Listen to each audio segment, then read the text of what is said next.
যাদের বিরুদ্ধে অভিযোগ, এই দলের বিরুদ্ধে অভিযোগ, এই দলের নেতাকর্মীদের বিরুদ্ধে অভিযোগ, তারা যদি দায়িত্বশীল হতেন তাহলে তারা দায়িত্ব নিয়ে তিনি করতেন যে তার দলে কেউ যদি চাঁদাবাজের সাথে যুক্ত থাকে তার বিচার করতেন, তাকে শোকজ করতেন, তাকে অব্যাহতি দিতেন।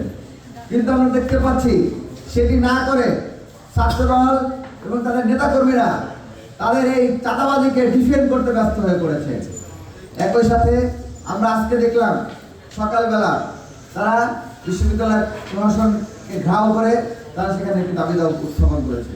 দাবি দাওয়া উত্থাপন করা অবশ্যই যৌক্তিক অধিকার প্রত্যেকটা শিক্ষার্থীর আছে, কিন্তু অত্যন্ত দুঃখজনক হলো সত্য, নিজের দলকে চাঁদাবাজ মুক্ত না করে বিশ্ববিদ্যালয়ের প্রশাসনের কাছে অভিযোগ দেওয়ার মতো হাস্যকর একটি পরিস্থিতির অবতারণা তারা করেছে।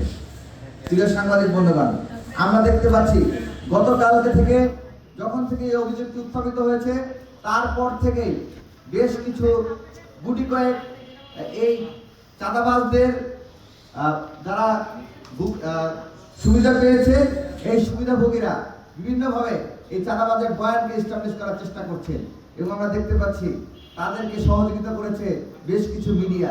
গতকাল তারা 8-10 জন মিলে একটি মিছিল করেছে, রাজু ভাস্করের সামনে দাঁড়িয়েছে।